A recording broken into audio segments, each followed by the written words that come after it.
How about them Cowboys? They suck. Steven,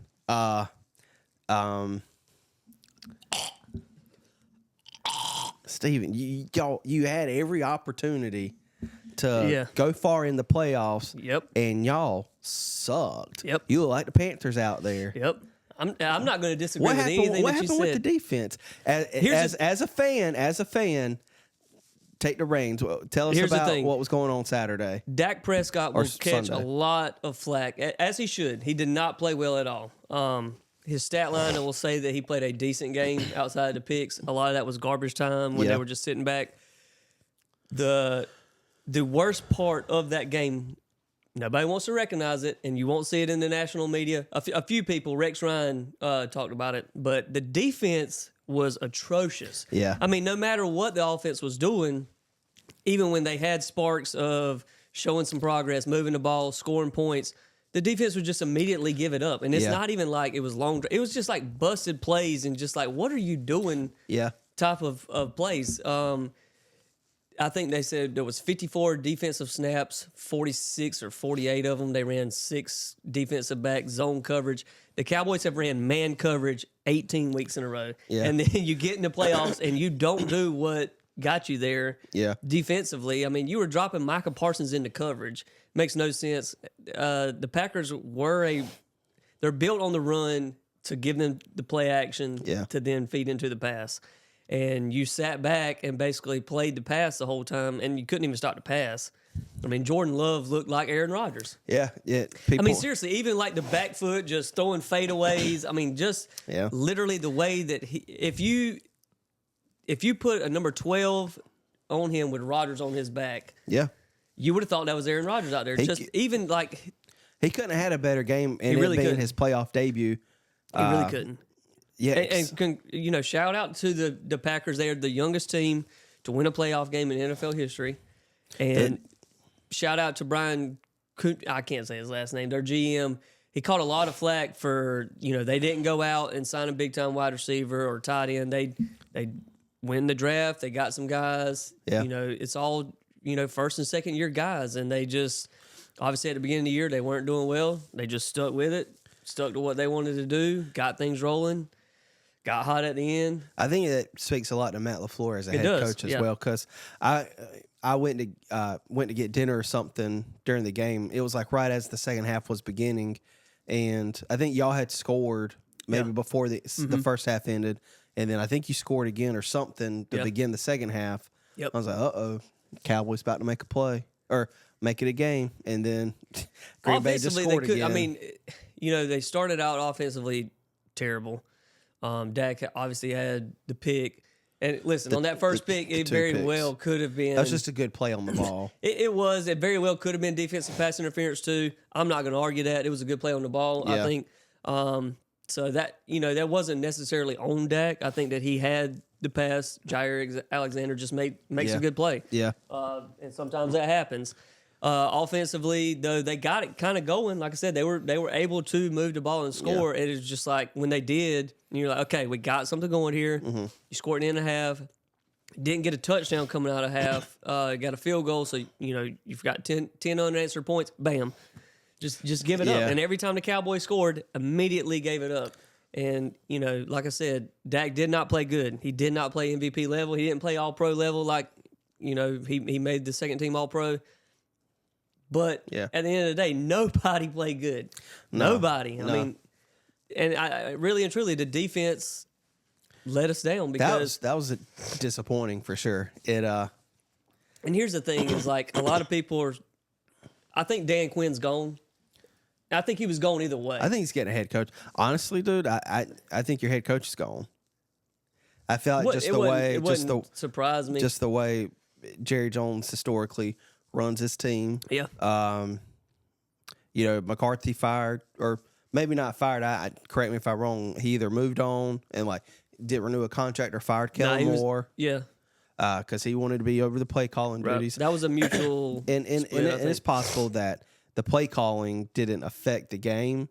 But the swinging point of the game. I think the play calling did affect the game because here's the thing: is we haven't ran the ball well all year. Tony Pollard he was a disappointment all year. as far as what you thought you were going to get out of him from what he was last year. You moved on from Zeke. You move on to Tony Pollard. Obviously, he had broke his leg at the end of last year, so he wasn't really, great coming out of the year. And then you've been a pass first team all year. Yeah. And for some reason, you come into this game and you were run heavy to start with. You changed up what you did offensively to start the game, and then you change up what you do defensively. It makes no sense when for 18 weeks, you win 12 games doing the same thing, playing defense a certain way, man coverage, trying to get to the quarterback.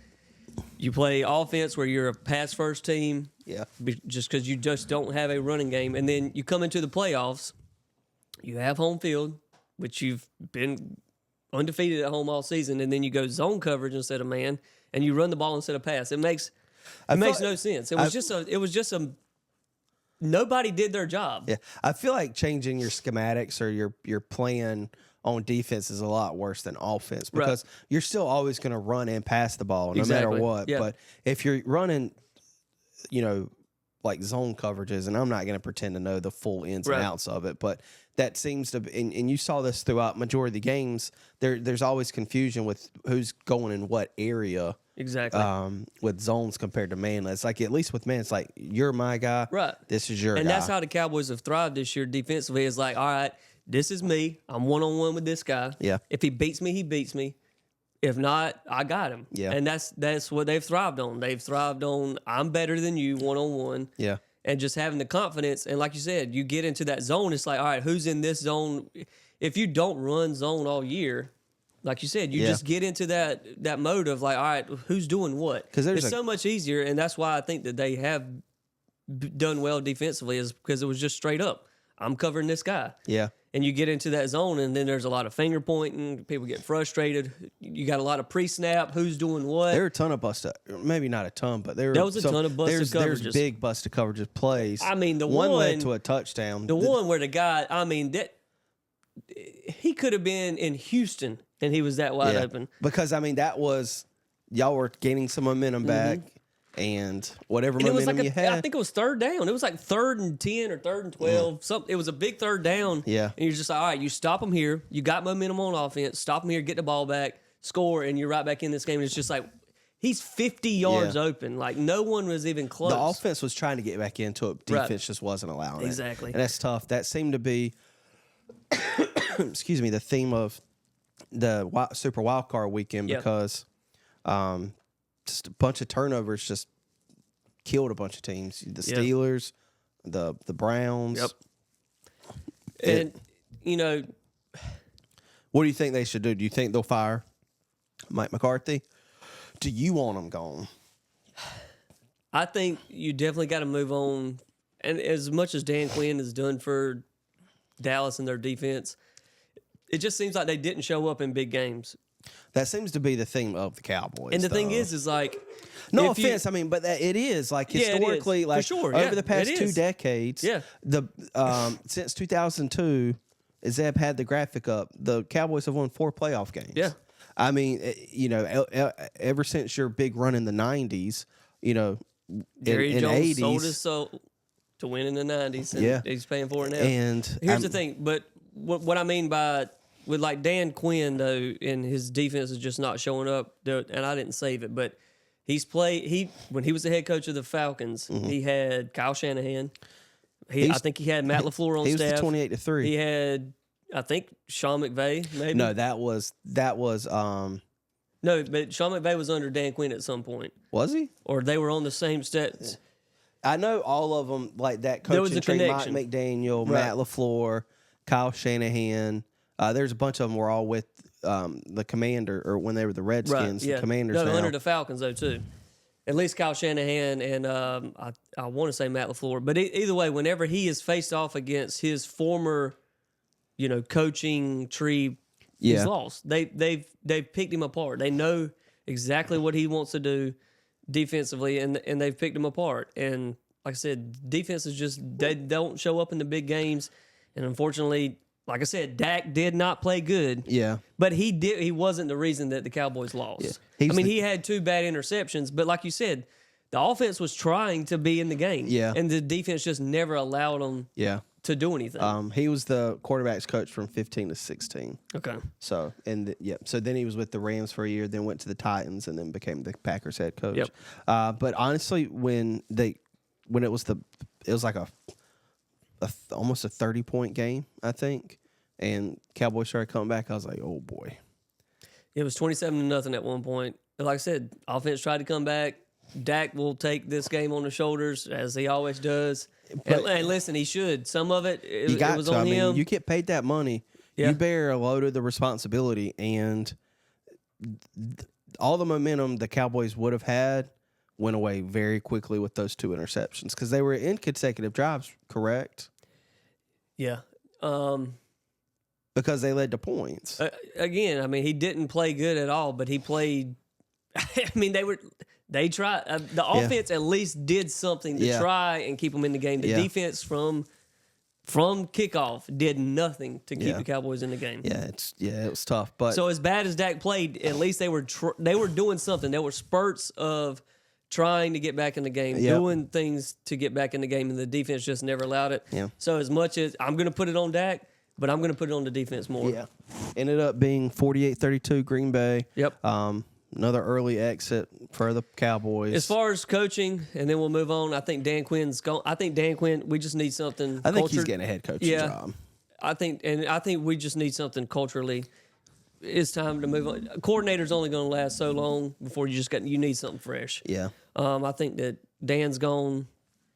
As far as Mike McCarthy, it wouldn't hurt me if he's gone. It wouldn't hurt me if he stays. I think that offensively, it was Dak's best year throughout the regular season. Mm-hmm. And a lot of that was Mike McCarthy. A lot of people want Bill Belichick, but for me personally, I would rather have Jim Harbaugh than Bill Belichick, and here's the reason why. Bill Belichick wants total control. Yeah. And Jerry Jones is never going to give total control to a head coach. And here's the other thing is like the Cowboys draft well, and that's all because of Will McClay, the player personnel, this talent scout, whatever he is.